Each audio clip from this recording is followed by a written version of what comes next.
I'm excited to welcome on one of the quickest rising guys in 2023 right now. Gus Yalden, what's going on there, bro? Oh, not much. What's going on with you? Not much, man. Well, I mean, you've been pulling in offers, multiple offers per day right now. What's it feel like? It's just a blessing. I always knew that it'd come in time. It's coming all in right now, and I'm just really happy and thanking my family and God for giving me this opportunity. And oftentimes this happens during AAU season, which a lot of guys didn't get a long season, but you made the best of your opportunity last weekend. And you're pulling in high major schools like Florida State, Iowa, Nebraska, Maryland, Rutgers, Utah. I mean, it goes on and on. What's some of these offers and what's some of the schools you really like right now? I can't really make any too bigger decisions or narrow it down because I haven't been able to get on campus and see everything. But Mhm. from just talking to the coaches, it's been really great. Really getting to know them and their staff and the program and what they want to do with me in a couple of years and how I'd fit into their program. So it's been really fun and it's been great talking to all these guys. That's awesome, man. And I mean, let's just talk about a little about some of these. These might not be the schools you're heavily considering or not, but just some schools to talk about. One, Florida State, they're a big time school. We see what they produce. What do you like about their program, Coach Hamilton? I just got off the phone with Coach Hamilton today. It was a really great conversation. He and my mom and I talked for quite some time, and he's a really great dude. And better than that is he told me that he's only not graduated four players in his time at Florida State. Mhm. And to me, that's a big thing because basketball is not going to be the only thing in my life. I got to be able to have academics for when the ball stops bouncing. He's a great guy. Told my mom that he'd take care of me like I was one of his own kids. So great guy, really great talk. Super super excited about building a relationship with him and the rest of the staff there. And there's something about some programs like a Florida State. South Carolina is another one that this past year was the record amount of years of guys transferring. And some of the schools didn't have anyone really transfer out. When you see a school and then you see a lot of guys that want to buy in, how much more appealing does that make a program to you? It makes it so much more appealing just knowing that guys want to be there and they want to play for Coach Hamilton. They want to be a Seminole. They want to be a part of it. It makes me want to buy in. It does. Absolutely. Another one is Rutgers. They're a school that has made a lot of flash recently, especially because of the guy Cliff signing there recently. When there's a top 50 prospect that chooses a school that might not have always been landing top guys, how much more appealing does that make them? It makes them appeal so much better. Just with my talk with Coach Pickiel and Coach Hain, it's a really great school, really great place. They're building, and I have no doubt that they're going to be a really good team in the Big Ten and in a nationally ranked program. Not this year, not just this year, but in the coming years, they're going to keep getting better and better. And for you personally, we look at all these offers, they're all over America. I mean, you got schools on both coasts, you got everything. And I think you've been in a couple different states playing basketball now. Is staying somewhere close to your family, somewhere close to home, will that have any impact on your recruitment? It will definitely a little bit. I've always been a guy who's appreciated the Midwest and the East Coast, so I'd love to play in the Big Ten or the ACC when it comes to my decision day. Absolutely, man. Another one of those schools is Nebraska, a great program once again. What do you like about them? I mean, I lived in Nebraska from kindergarten through fifth grade. Lincoln was right in my backyard, an hour and a half away. I grew up around diehard Husker fans. Coach is a really good guy. He talked to me, told me everything he wanted to do with me. Really nice guy. Talked about the facilities. It's a great school. I know they used to struggle in the past, but coach is going to do something there and make it special. And that's another place like Maryland that has also really been on the rise recently, especially at the forward kind of center positions. Right now, they've been putting guys in the league at those positions. You're a forward center kind of mixed guy. What do you like about that when you see a program put your position in the NBA? It makes it so much more appealing to know that not only will I be playing for a great coach who wants to make me better, but a coach who has coached other great bigs like me and make them into the NBA. And ultimately, that's the goal is to get there. So whoever can do that, the best is probably where I'm going to go. And Utah is one of your earlier offers. What's your relationship like with them? It's a great relationship. They're a really good staff, really nice place. Really good people up there. I really like Utah. It's kind of close to home right now, so that's nice. Really good place, and they're definitely special because they jumped on early. And when a program comes onto you early and they are kind of with you from the beginning, what does that mean to you? Is that something you see they could possibly be staying with you until the very end? Yeah, definitely. When someone gets on me this early, it means they see something in me that not a lot of other people do. And it puts them so much more far ahead because I know if you can believe in me, then I can believe in myself and put myself there. And one of the other schools that fits your kind of idea of staying close to home is Iowa. What do you like about them? Coach McCaffrey's a great coach. Just what he did with Luka Garza this year Mhm. makes it a really, really high up on my list. He's a great coach. Iowa's a great program, everything they do there. And better than that, it's a really good school. They got the hospital right on campus in case any of their players or anyone wants to go into that field. So really nice place. I've been to Iowa a lot, especially being from the Midwest. I've been to Des Moines tons of times. Great school, great place, really nice. Nothing but great things to say about Iowa. And how about off the court? I mean, that's always something you're going to look into down the line. Do you kind of know what's some of the career paths you might look into besides the game of basketball? Yeah, so if I get the chance, I'd love to become a dermatologist or a dentist. It's always something that I've wanted to do. I've always wanted to be a doctor, but I didn't want to be in the surgical field, so I thought that would be another way to stay in the medical field along those professions. That's awesome. And we talked about some of the schools that have offered you at this point. How about some of the schools that you know have shown some interest in you now? Obviously, Missouri, Wisconsin, Louisville, Virginia Tech, Auburn, Temple have all shown some pretty early interest, which is key too. I've had great talks with a lot of their assistants, talking about how they want to see me on campus this fall and get in touch and get me out there. And hopefully, if this COVID stuff slows down a little bit, I'll be able to see some schools this fall and check in with some coaches and see some campuses, and they'll be able to come watch me in my open gyms. That's big time. And clearly it's going to look like you already have a ton of school options. You're going to add in more and more as the years go on. How do you kind of eventually start planning to narrow this thing down? What are you looking for in colleges? I'm pretty soon. I'm going to start to look. I'm going to look into the schools that are going to best fit me down the road and be able to put me at the next level, whether it be an NBA player, an overseas player, or just out of college and into the real world. I need to be able to find a staff who I fit in well with, who will trust me with the ball and trust me with what I like to do. I need to have other players that I'll be able to trust and have a really good relationship with no drama, make sure we win, and just a good program that plays good competition year in and year out. So if that time does come, that the scouts will be able to see that I'll be playing the best of the best day in and day out. And one of the things is it's going to be hard to eventually start narrowing it down a list once you do find the school you truly love. You can only pick one school eventually. What's it going to take for that one school to land you? I don't know yet.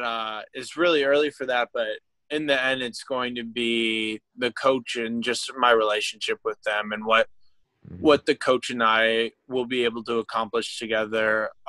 As it's been for a lot of my coaches growing up, is that trusting relationship where I can trust them and they can trust me at the same time to make the right play when it comes and know what to run and be smart enough to win games and get to the highest level. Absolutely, man. We did talk a little about your AU so far. I believe you still were going to play with Team Griffin, but because of COVID, everything happened, and you're running with Wisconsin Playground right now, which is where you really blew up last weekend. What's it like running with them? It's so great. Richie Davis has been a really great guy to me ever since I've been in Wisconsin. He took really high interest in me last year. Thought I was a really good player. Didn't really talk after I left, and then I told him my season was getting delayed, and he said, "Well, you can always come play with me." And it just so happened that Prep Hoops was running their new event in my hometown in Wisconsin, and I just came to play and see some friends and family, and it's turning into something really special. And I get to play with them this weekend and again next weekend, and I'm really excited. It's a great program, great people. And you're one of the few guys that have got the opportunity to get back on the court. Just being back on the court, what's that feel like? It's so nice. It took me a little bit to shake the rust off, but Mhm. once I got my rest off, it's back to normal. But those 3 months without basketball were really tough for me. For it being so big in my life and for others' lives, was kind of a shock, and it made us look at what we can do to get better and how we can get better with everything going on. So I'm glad I'm back out there now. What would you say were some of the main things you really focused in on and worked on during this quarantine time? I worked on getting myself better, my body better, and my mind right.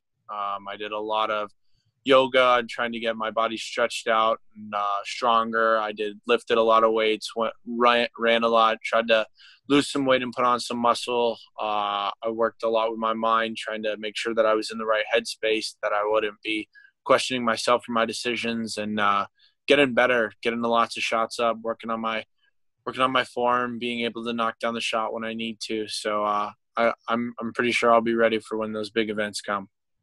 You mentioned getting your body right. That's something all guys have to work towards before they get ready for college. You personally, what's kind of the height you expect to be at and then grow into the next couple of years, and what's kind of the goal weight you want to be at?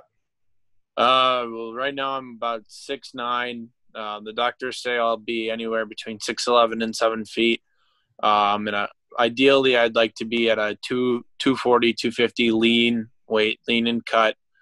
Still got some work to do to get there, but I definitely think it's a possibility, knowing what I can do and knowing that if I put the work in, the good things will happen. That's awesome. And I mentioned earlier the main team you are still planning to run with, I can imagine, is Team Griffin. Why'd you choose to run with them?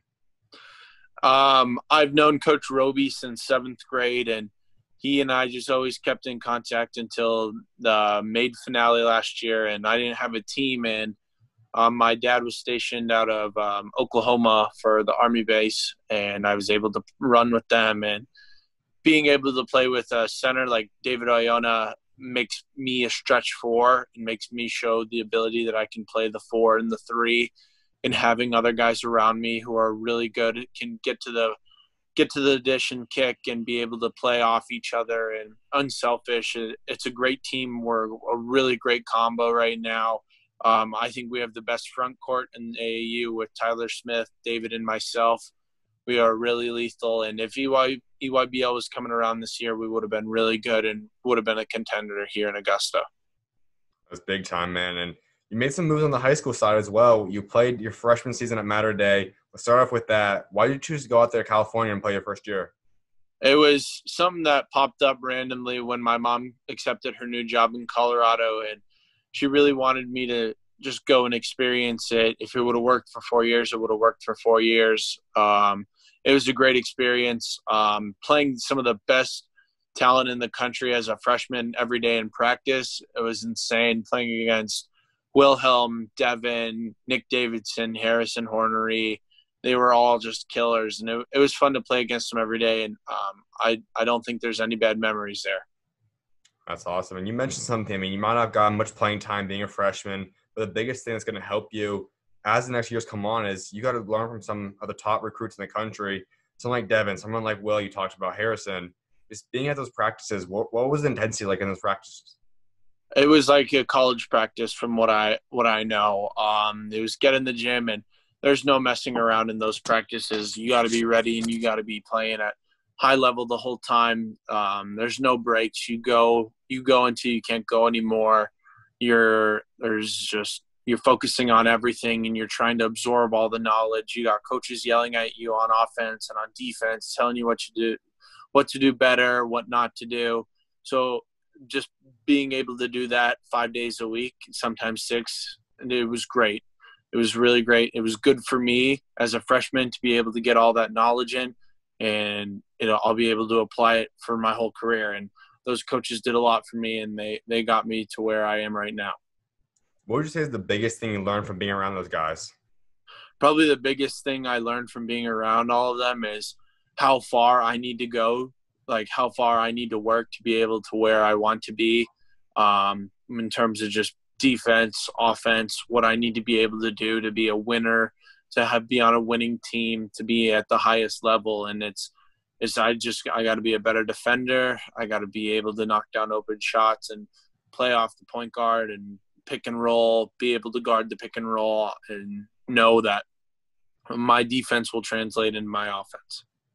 I want to touch up a little bit on Devin. I think because of being in California, we know how much talent's out there, how much media attention's out there. he kind of got put under the radar this past year, and we know he's going to Kentucky. We know he's still an elite prospect.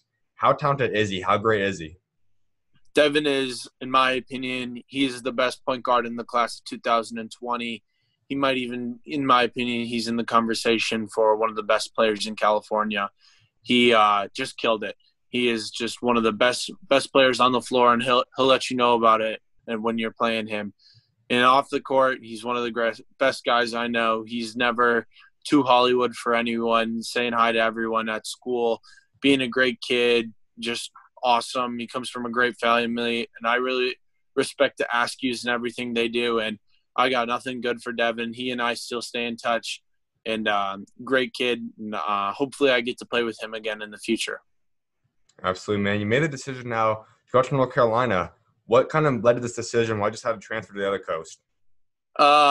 I've always been kind of a Midwest, East Coast kind of guy. I like the way that Coach Whitmore runs his offense and gets his guys to the next level. And him and I built an early relationship, and I thought that we could continue it. So I trusted that. It's closer to family, with my grandpa being in South Carolina and my uncle being in South Carolina. It's not too far for them. It's a traditional boarding school, which is what my mom went to and my other grandfather went to. So it'll be kind of like what they experienced with living on campus, living in a dorm, getting ready for college. And as far as academics go, from what I know, it's probably one of the best academic schools in North Carolina. Not only will I be challenged every day on the court, I'll be challenged every day in the classroom, which will be really good for me because obviously I want to get to the next level, but I also want to get smarter and quicker.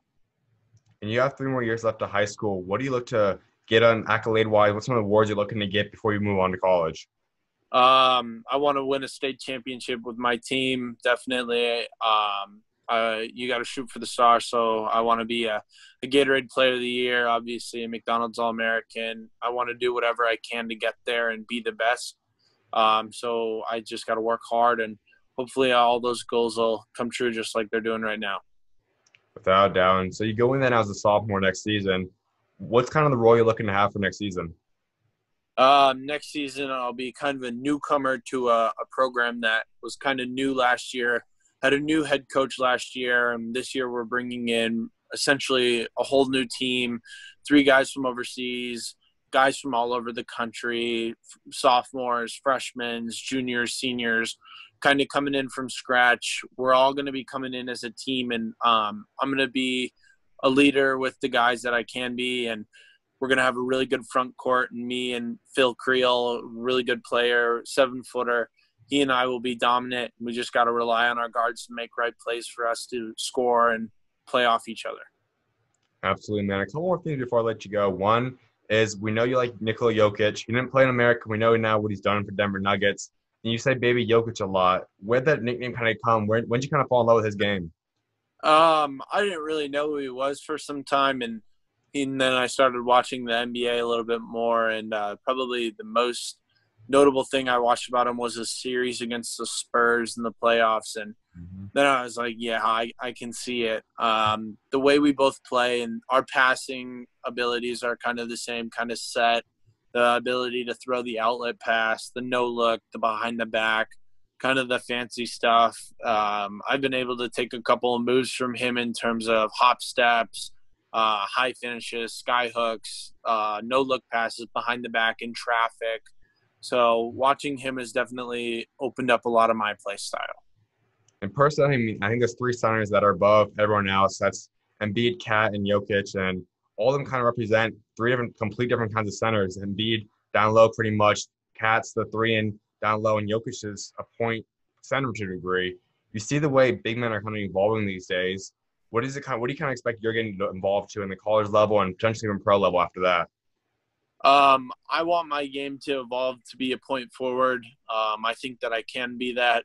I know that if I work hard enough, I'll be able to not only be able to bring the ball up and play the guard position, but I'll be able to guard the guard position, and I'll be able to take the board off the glass and be able to push in transition, make the outlet pass, play like a guard the wing, and do everything a guard does. And on top of that, have a low block presence like Embiid, like Jokic, but be able to play outside a little bit like Durant or like Kevin Love.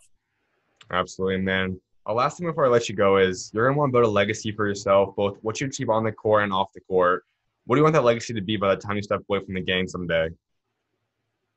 I want to be a kid from a small town who didn't even start with basketball as his main sport. Who started off as a hockey kid who came into basketball when he was young and came from Wisconsin, which isn't always the biggest basketball state, doesn't always produce the best talent, but wasn't always the most athletic kid, wasn't always the strongest kid, came up, grew into his height and became really good. And I want to never leave someone who was a part of my journey behind. And I just want to thank everyone who's gotten me to this point and will get me to the next point, because this is definitely not the end. It's just the beginning. Absolutely, man. I can't wait to see what God got next for you, man. That was going to be big time. I appreciate you taking time to come on, man. Yeah, thank you so much for having me. Of course, man. You're always welcome on, bro. God bless. All right, sounds good. I'll talk to you later. Sounds good, man. See ya.